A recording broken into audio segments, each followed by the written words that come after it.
Bom dia, boa tarde, boa noite, meus queridos alunos do terceiro ano do IEPAM. Então aqui quem fala é o professor Paulo Afonso de vocês, de Física, e a gente vai dar início a mais um vídeo. Dessa vez agora a gente vai falar a respeito dos exercícios sobre sobre os fenômenos ondulatórios. Então tudo que a gente aprendeu lá na nossa aula a gente vai aplicar aqui nessa aula e vai ser bastante tranquilo, vocês vão ver. Então a primeira questão que a gente tem bem aí diz o seguinte. Se vocês quiserem acompanhar a página 226 do livro de vocês, a frente B do livro 2, no caso. Então, bora lá. A primeira questão diz o seguinte. Sabendo que a figura 2, o comprimento da onda está na mesma ordem de grandeza do tamanho da abertura da fenda, associe as imagens seguintes aos nomes dos fenômenos físicos correspondentes na coluna abaixo. Então, aqui a gente tem a figura 1, figura 2, figura 3 e a figura 4. Esse daqui é bem tranquilo. Bom, a gente tem, no caso, a gente já estudou isso inclusive na óptica, né? Nós temos um raio laser bem aqui que joga uma certa luz em um objeto e a gente está vendo que a luz está voltando para onde ele foi, para o meio onde ele foi, para o meio de onde ela veio, né? Então a luz está vindo bem aqui, batendo nessa superfície, sendo desviada aqui para esse outro lado, né? Através do que a gente chama de reflexão, né, gente? Então essa coluna 1 aqui, essa figura 1, na verdade, é a reflexão. Então a reflexão ficaria bem aqui na nossa parte 2 da coluna, na segunda opção da coluna. A imagem 2 aqui, que ele diz, né, que no caso, a fenda que tem bem aqui é da mesma ordem de grandeza dessa onda, como a gente pode perceber bem aqui. Então a onda está vindo bem aqui e o que acontece? Se é da mesma ordem de grandeza do comprimento dessa onda, né? Ele consegue contornar esse objeto, como a gente está vendo bem aqui, criando essas outras ondulações para esse outro lado. Então nessa figura bem aqui a gente tem o que a gente chama de difração. É o nosso 2. É a nossa última opção bem aqui. Beleza. Na imagem 3, como a gente pode ver, nós temos duas ondas bem aqui, em que, ora, elas estão em comum, criando novas ondas bem aqui, mas, ora, a gente tem o que a interferência de uma onda com a outra, né? A essas imagens bem aqui, essa parte bem aqui, a gente chama o quê? De interferência destrutiva, e onde a gente tem as nossas ondas aqui sendo feitas bonitinhas, a gente chama de interferência construtiva. Então isso daqui é o fenômeno da interferência. Interferência, nossa opção 1, bem aí. E por último aqui a gente tem o que a gente chama de refração, que é a passagem da luz, nesse caso aqui, né, de óptica, é a passagem da luz de um meio para outro, né?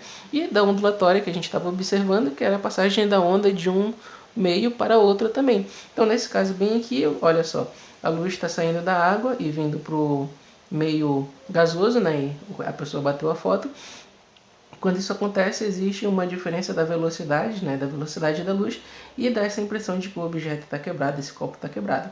A nossa opção 4 bem aqui entra no que a gente chama então de refração. Bem aqui. Então fica 3, 1, 4 e 2. 3, 1, 4 e 2. Bora ver. Cenário alternativo quando tem a opção correta. 3, 1, 4 e 2. Alternativa letra C. Bora lá para a nossa próxima questão. Bom, a nossa segunda questão aí diz o seguinte.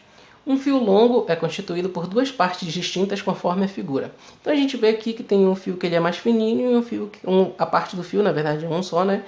Uma parte mais fininha e uma parte mais grossa, maior. Aí ele diz o seguinte, que uma das densidades linear é de 1 grama por centímetro, ou seja, esse mais fininho, e o restante do fio tem a densidade linear de 2 gramas por centímetro, o dobro, né? Então esse fio aqui ele é mais fino e esse daqui tem o dobro do tamanho desse. Beleza. E ele diz para a gente assinar o que for correto. A primeira afirmação que ele faz é o seguinte, quando o pulso transversal é gerado na parte menos densa, ela se propaga e na junção é totalmente refletida sem ocorrer transmissão. Durante a nossa aula a gente viu que não é o que acontece, né? Até existe uma certa reflexão, né? O pulso pode vir daqui desse fio menos denso, chega bem aqui na junção, o que acontece? Existe a refração, uma parcela desse pulso vai para para essa corda mais grossa e ele volta refletido bem aqui, né?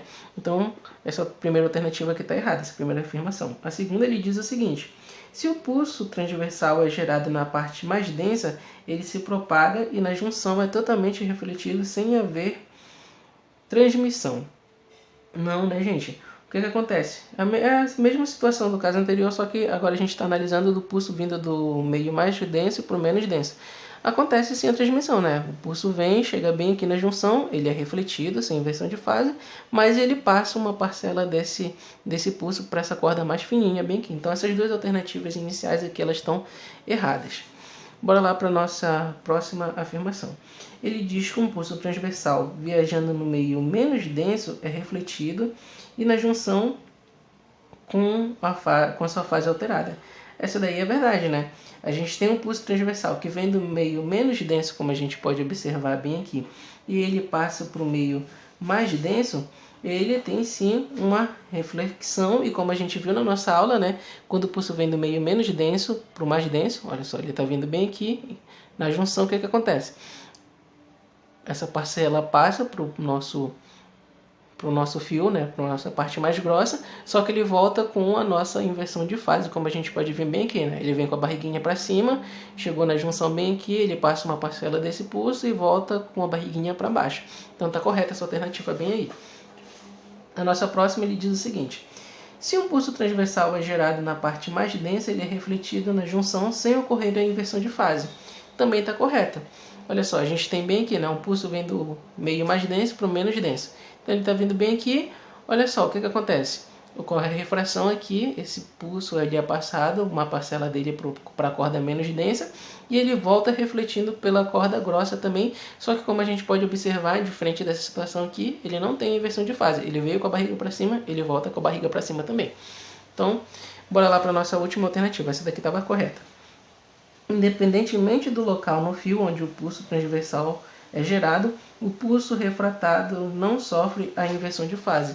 Também é correto, foi o que eu disse para vocês. No caso, ele deu as opções lá, tanto do pulso vindo da corda menos fina para mais grossa, quanto da mais grossa para mais fina.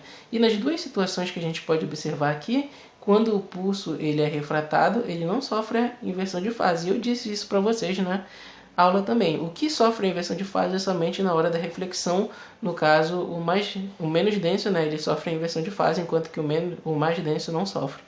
Então, essa é a ideia bem aí. As três últimas alternativas estão corretas e as duas primeiras nessa questão aí estão erradas.